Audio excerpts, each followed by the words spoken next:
Hello everybody, this is Blightwin, bringing you another one of the MTW versus N.K.Z for the International Wildcard free, Western Qualifier. Just swapping myself to free camera, just waiting for the last couple people to load in here. It looks like it was actually a best 3 out of 5 instead of a best 2 out of 3. So I will be recording the other... I've done one of the games so far. I will be doing this one and then the other two. And I'll be throwing those up on YouTube. So definitely look for those. A bunch of shout-outs coming out from both sides. And just waiting for Sakshka, which I still hate that name because I can't pronounce it.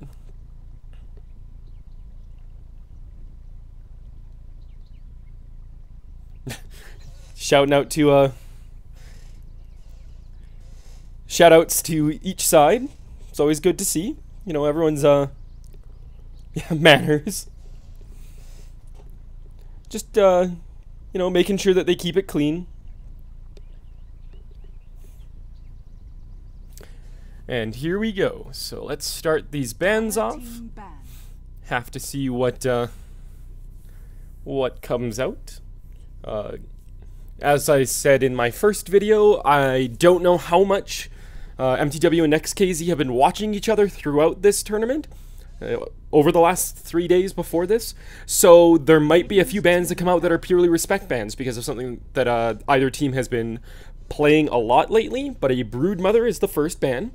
Not too surprising. Big lane bully.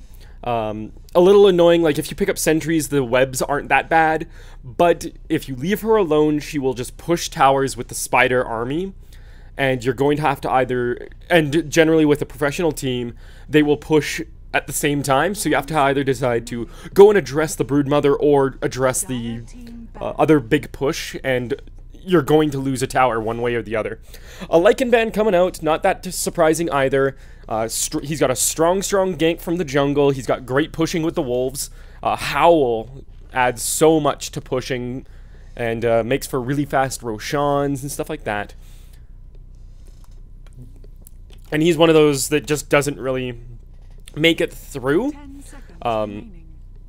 You know, there are certainly other heroes that could be banned in his place, but they are easier to deal with than a Lycan.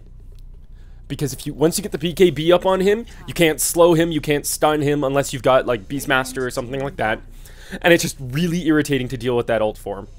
Chen coming out, and Nature's Prophet, 2 great junglers, 2 powerful gankers, powerful pushers. Just, you know, pretty standard stuff. Chen in particular can do some fairly powerful push if he gets like 3 Dark Troll Warlords or something like that. You get 6 skeletons out, that is basically another creep wave that you can have wailing away on the tower.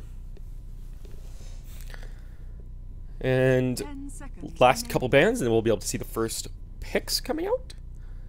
5 seconds remaining. And taking their time. Not too surprising considering how important that this game is. So we'll just have to wait and see.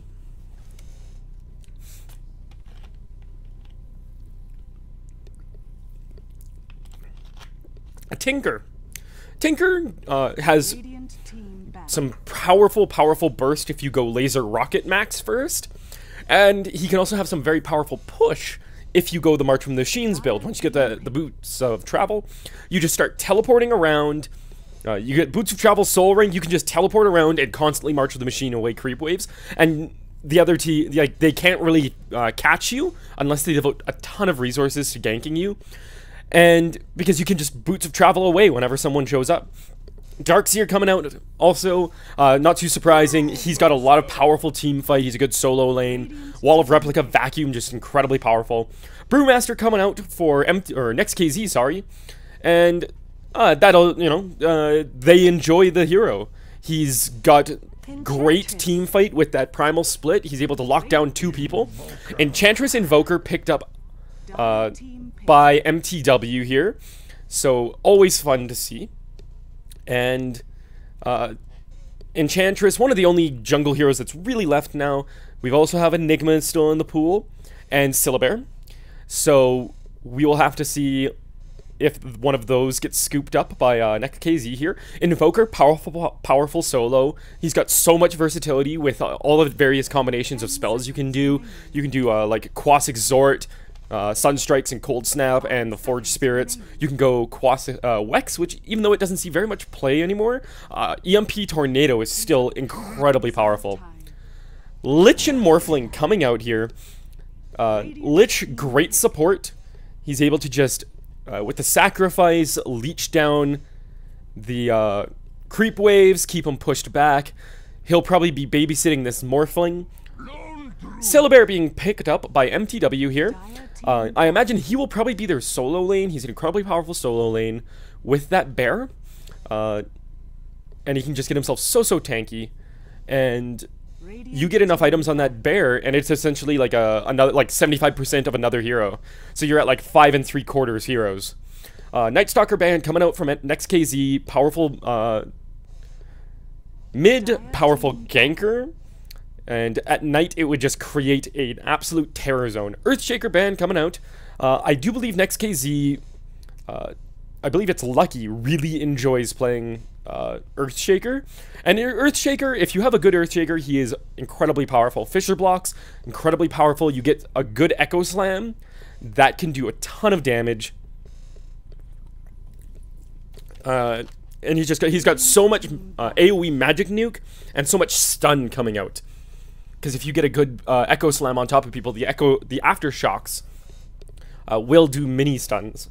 So Leshrac band coming out, probably worried that just make sure that MTW doesn't get too much push, because at the moment, like with an Enchantress, a lone Druid, an Invoker who, with the Forged Spirits, that's a lot of push. And a Windrunner band actually coming out. You don't see Windrunner band all that much, even though she is an incredibly powerful hero, and she is picked up pretty much every single game.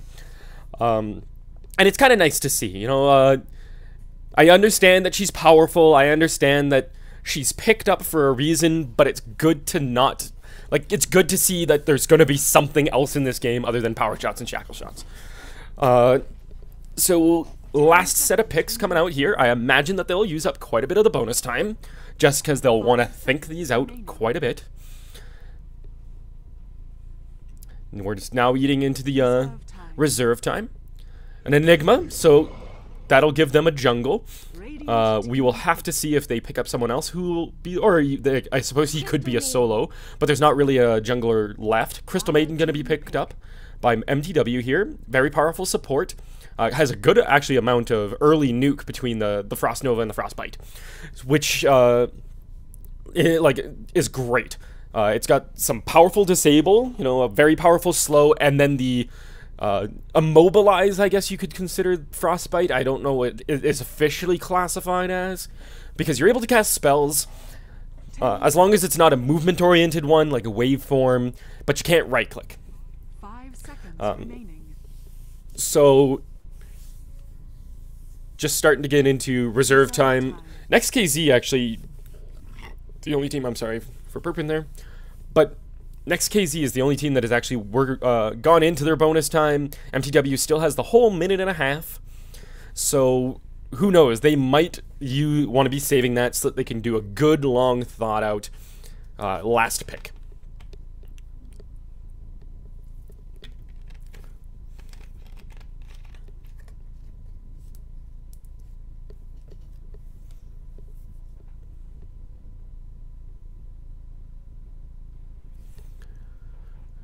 We're getting down here under like 25 seconds, so we will have to see what they go with.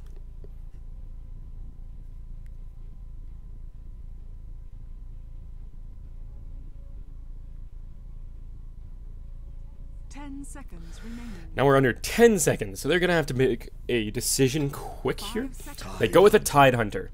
That is a lot of team fight that they have, and unless MTW can get some early ganks and get an early advantage, like some early push, that will probably cause them quite a bit of problems. Queen of Pain picked up, though. Of pain.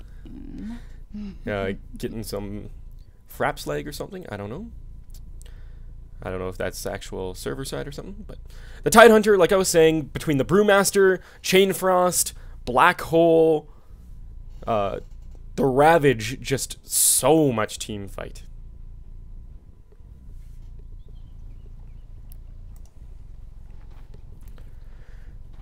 We got the Yak Courier, which is named an Observer Ward for some reason. Prepare for battle. Morphling pauses the game so we can quickly go over names.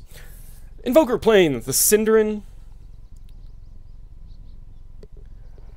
Funzy on the Lone Druid, Shoxka on the Queen of Pain, Effing Mad on Crystal Maiden, Kabop on Enchantress, then Mantis playing his usual Morphling, 570 on the Lich, Lucky on Tidehunter, Stallcat on the Brewmaster, and Equal on the Enigma. And Lucky with his turtle shell.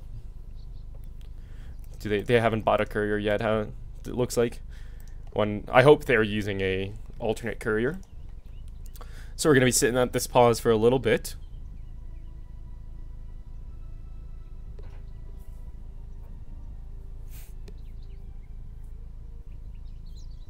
And he calls for a go.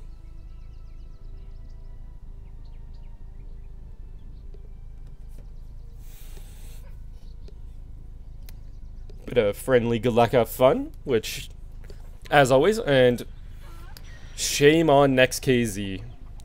They do have the awesome Tidehunter turtle shell, but no alternate courier. And they are actually doing 5 men roam into the jungle here, most likely hoping to find someone looking to ward this pole camp. And we might see an early team fight. Do we have wards up on somebody? The bear is being shown as a Lycan wolf for some reason.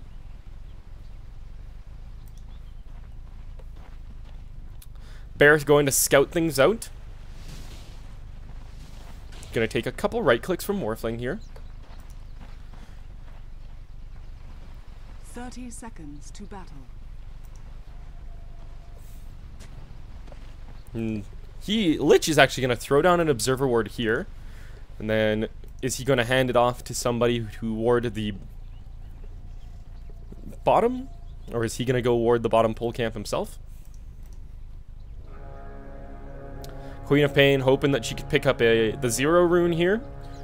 Although it may spawn over here, and Lone Druid would luck out with that one. Enigma increasing everyone's battle points, but no, it is top. Morphling picks up that Illusion Rune. I guess it'll give him a little bit of last hitting ability, which is always useful.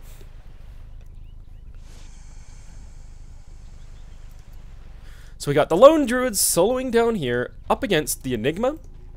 And then we've got Morphling, Lich in the middle against this Invoker. And we've got I'm guessing this Enchantress is just going to be aggressive jungle.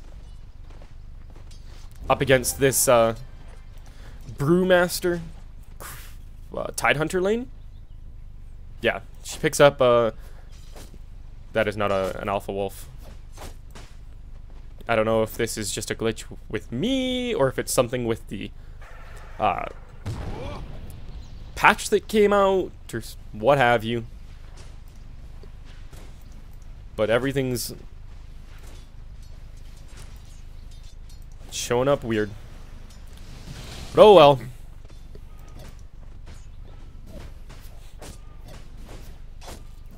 And everyone's just kind of looking to farm. Not seeing any super crazy early aggression. Although Funzy is going a little aggressive, farming off these Eidolons. Always good to see.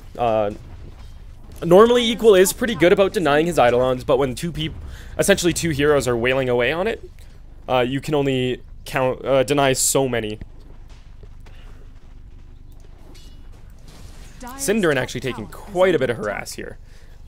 Has his early Sunstrike, so if they go to jump on somebody, he'll be able to drop one of those off. And next, he'll probably pick up a level of Quas so that he can get himself a little bit of regen. Tidehunter kind of hanging in the wings here. Crystal Maiden actually joining this Enchantress to get a little bit of XP. Allow this Quap to get the levels that she needs. Because that's the thing about Quap, like why she's not often played into dual lane.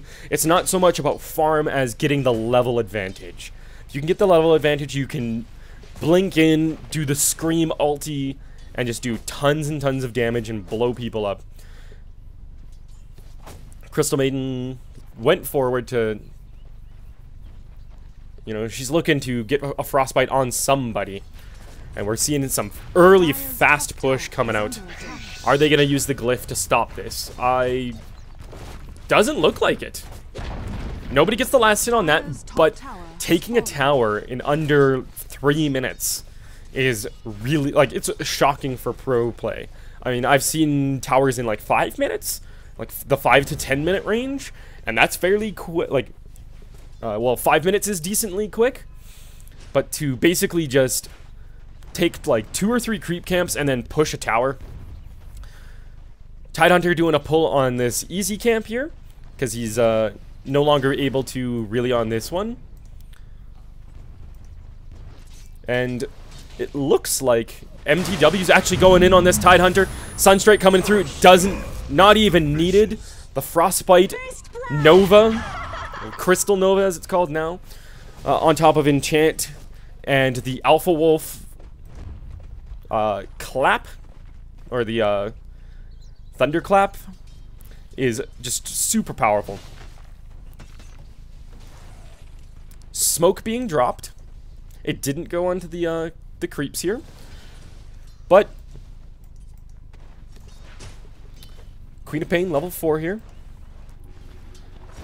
and Equal's having a little bit of a hard time down here. And of course, as soon as I go away from it, a Sunstrike Queen of Pain jumps on the Brewmaster. But let's have a look. So we had 8 and 11 on Equal here, 22 and 3 on Funzy, and Queen of Pain is 27 and 1, only 4 and 0 on Stallcat, and then 4 and 1 on Tide. 18-10 on the Morphling, up against a 5 and 2 Invoker. However, he did get an assist. Well, he didn't add gold, but he did contribute to a kill, which, and they've got an early tower, 3,000 gold advantage for the Radiant this early on, in under 5 minutes, and about a 450. Lone Druid dives in on the Enigma, pops the Rabid to give himself some attack or move speed so he can get out of tower range faster, and just goes back to farming. Probably got a couple entangles in on that. Crystal Maiden gonna come down here. Lich is backing up a little bit. We've got a Centaur on Enchantress. Are they gonna look to jump in on this? I hope so. Oh, the courier. Dire's bottom tower is under attack. Oh, come on. One more. Yes. Dire's courier. Amazing. However, Enchantress is going to go down. Brewmaster comes through, is able to drop a clap on her, and then waveform and some right clicks from Morphling. However, they got the courier. That is totally worth it. That's 175 gold to everyone on MTW. So that is a huge spike. Regeneration. Invoker does not have his bottle yet. Nothing on the courier. But he did pick up a regen rune, so he's able to sit in lane. So we're looking at about a 4,000 gold advantage now. And it's just climbing and climbing. And I think this is a good strategy up against this Next.Kz Morphling. We're going to be super, super aggressive and push in before your Morphling can get things like Ethereal Blade. And before he can start blowing up our supports. We got a TP coming in from Crystal Maiden, looks like. An Entangle going on one of the Eidolons. That's going to go down. Orb of Venom is finished on the bear. Phase boots as well. And Crystal Maiden just waiting for a little bit of, you know, waiting for Enigma to push up a little bit. Enigma did pop his soul ring, but he's going to lose. Oh, he did use it up. Never mind.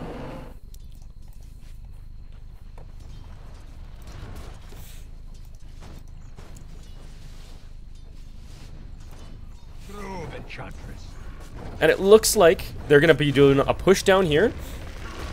The bear has demolished now, so he's just going to be destroying this tower. Lone Druid does get the last hit on that. And Next.Kz was not able to really do anything to prevent that. Malefice being dropped on the bear. Lich getting Nova'd in Frostbit. Gush coming out on Crystal Maiden. But after that, nothing really manifests from it.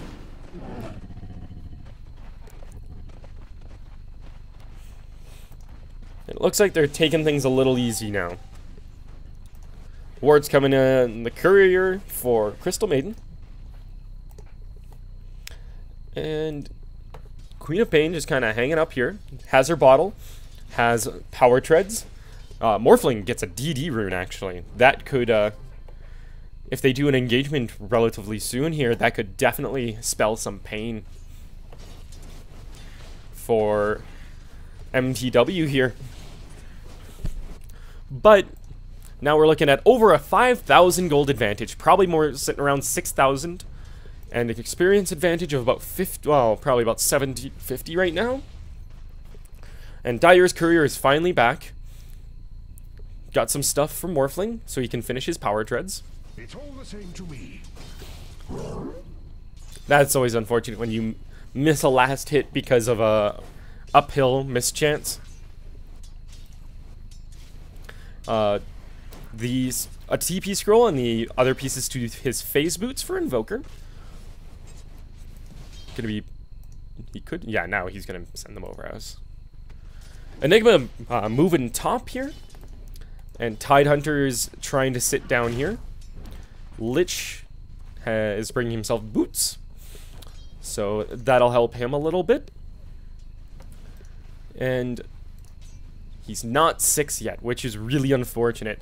That Chain Frost, and same thing with Tide. He's like, they're both sitting at about level 5.5.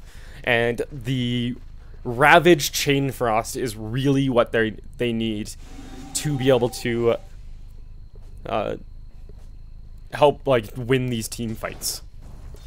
And MTW is just looking to do some hard push before that can actually happen. Quap manages to find herself a regen rune. Morphling gonna salve himself up.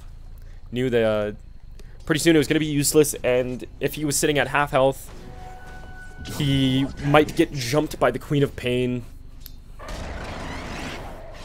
And a Scream ult, and then like a Sunstrike or something like that would definitely spell some pain for her.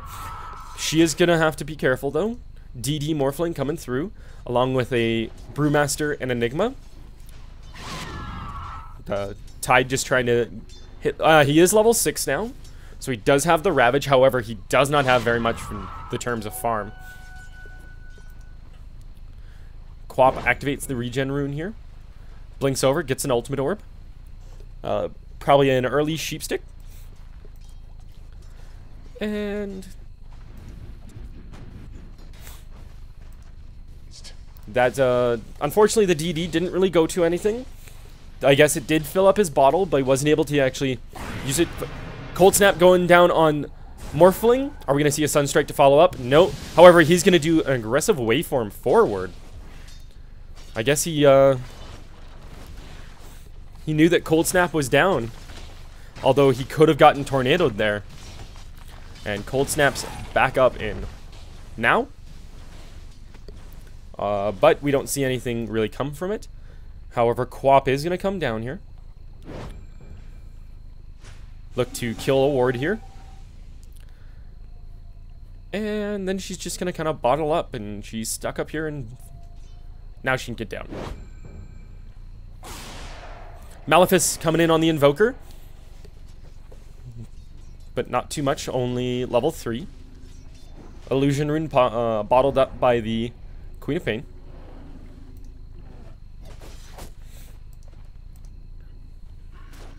Bear finding a Lich Replicant, I do believe that was. And how are we looking on items? So the pieces to the Drums of Endurance and Phase Boots on Invoker.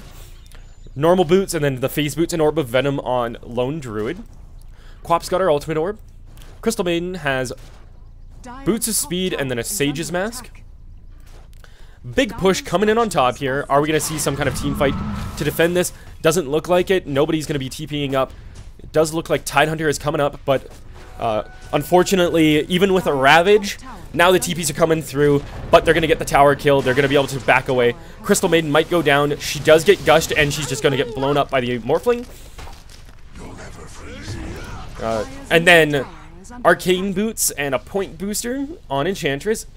I have a feeling that might be for an Aghanim Scepter, just to give her more attack range. And nobody gets the last hit on this, but that is 4 towers for none so far. I mean, these towers have barely even taken damage. They're still sitting at like the 75% range. Morphling sitting on Power Treads, and that's about it. Power Treads wand. Like tier 1 boots on the Lich. Tidehunter does have tier 1 boots and then the Ring of Health for his Hood of Defiance. And Brewmaster only has Arcane Boots and then Soul Ring tier 1 boots. EMP Tornado coming through, gonna zap a bit of mana. Tornado also doing some good damage. And the Satyr using his little Shadow Orb.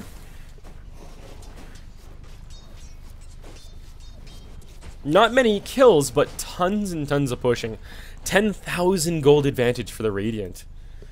And about a little over 3,000 experience advantage. That is crazy.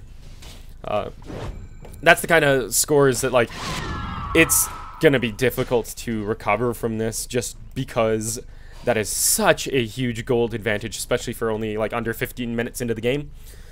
And Queen of Pain here, gonna be looking to threaten this tier 3. Gonna draw some I hope gonna draw some TPs out of this. Just gonna let the Siege, the Catapult here, that is not their Ancient. Let the Catapult here actually get a couple hits in and just TP away. Activates a Haste. Goes on the Enigma here, and a Scream, and then just a quick auto attack. Manages to clean that up. Looking to bottle up.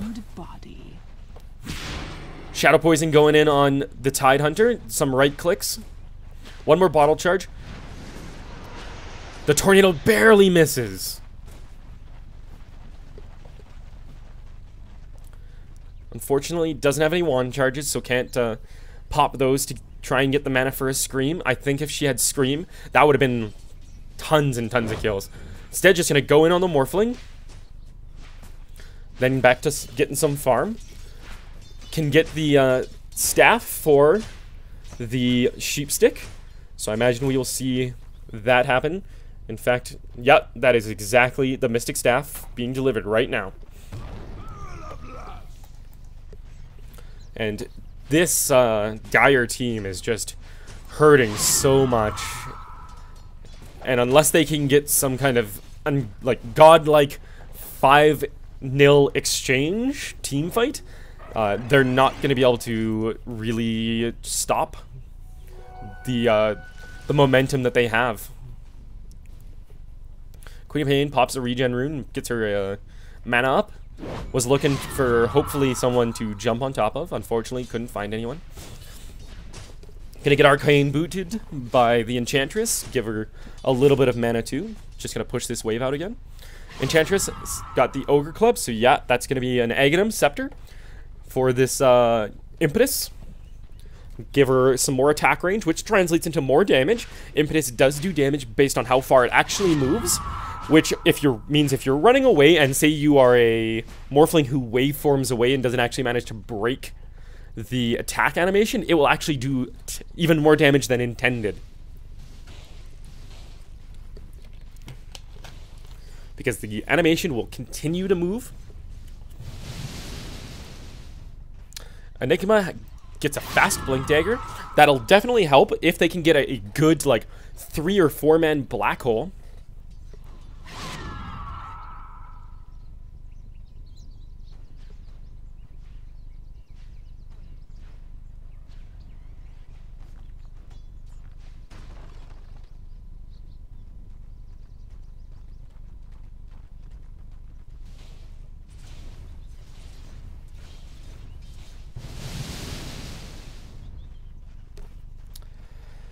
And there's a sheep stick finished on Quiddipan.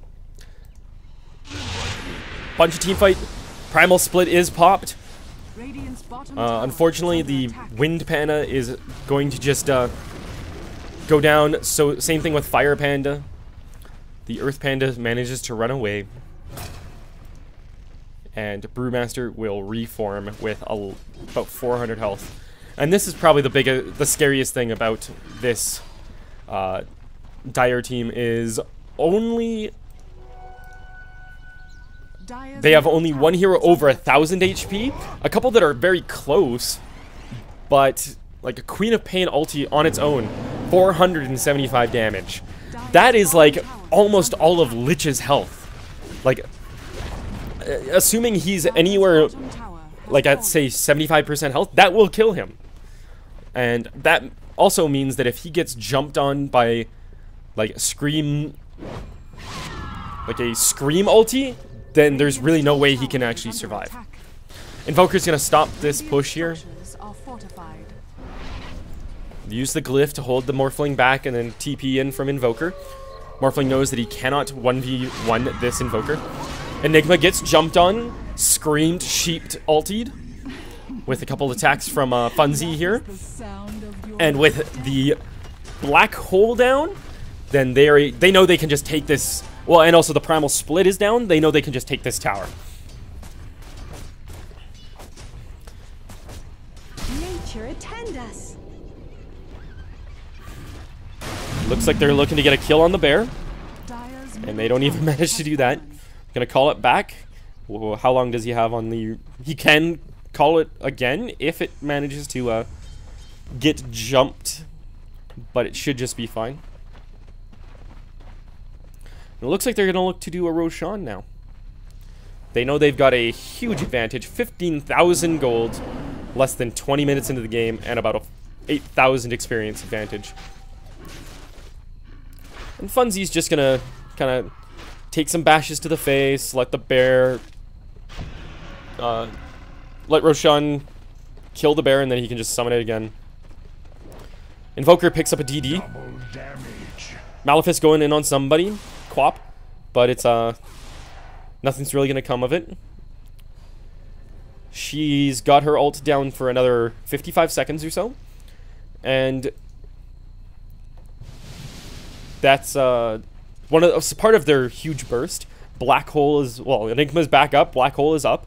Primal Split is down for another 10 seconds. So it would be up if they went in for a team fight. And then Tidehunter has a Ravage, but it looks like they're just going to look to do some damage here. Dark Troll Warlord distracting them a little bit. It's kind of scouting out what's going on.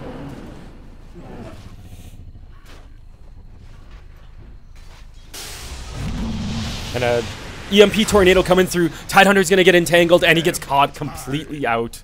That was a little silly for him to be standing there, especially when he got scouted out by the wolf. Primal Split being used. Rock Stun's gonna go in on the Crystal Maiden. Anyone gonna get cycloned? Nope. Instead Enigma is gonna get sheeped.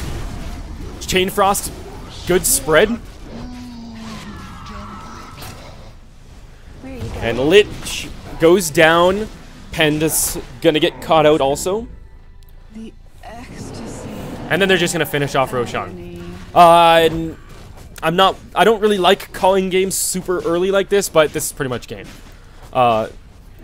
After Roshan, we're probably going to be looking at like almost a 20,000 gold advantage. Radiant's bottom tower is under it. Radiant's bottom tower has fallen.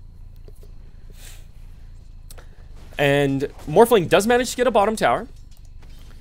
TP out, but In exchange, he's Tower. he's gonna have a Quap with Aegis barreling down on them, and this big push. Quap's gonna get an invis. Now it looks like, I am assuming that this is gonna be for an Aghanim Scepter. Give her super short cooldown on that ult. Brings level 3 ult down to like 45 seconds or something ridiculous like that. And has nearly another 3,000 gold saved up. Invoker got a Force Staff, has his drums. Syllabear's got a cloak, a Planeswalker cloak, and where's the bear? Oh, bear. There's the bear. He's got his Radiance too. He's got the Orb of Venom. Oh no, Quap's actually gonna get a BKB. Good plan, good plan. I mean, they've got quite a few stuns, and that'll allow her to dive in and do her burst without real fear. Enchantress has her Aghanim Scepter. Radiant's bottom tower is under attack. Wait up. Gonna kill the Replicant. Unfortunately, the MP does not do damage to the Eidolons because they don't have a mana pool to actually burn. However, they did take some damage from the tornado.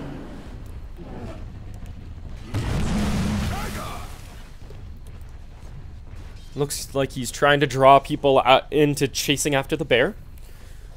Because he's, I imagine he's got the cooldown up. So if he can draw somebody out who wants to get a kill on the bear and then just resummon the bear and quickly get them picked off or go for a tower push or something like that, then that would be pretty good. However, this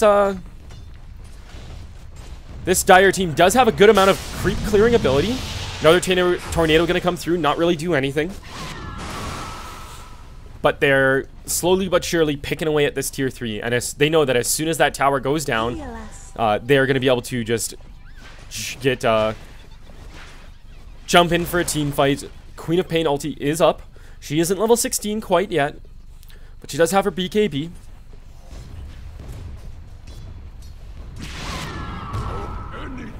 Primal Split is being popped, and Panda's going a little crazy here. Shakska isn't really all that worried because he does have Aghanims. He's gonna hit Lich, gonna pop his BKB, and manage to blink out, and then they jump onto the Panda. Crystal Maiden actually got a kill on Tidehunter, Next time. Ever so grateful. and then he's just gonna salve up. And then they're gonna sheep the Morphling and look to finish this off. And Dire's top tower. that's pretty much game. They're gonna get this set of racks.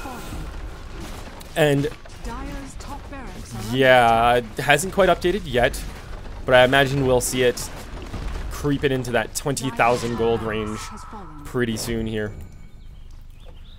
1,700 gold saved up on the Queen of Pain here. Maybe now she'll go for an Aghanim Scepter. Might just go for like a Necro Book or something like that to give some extra push.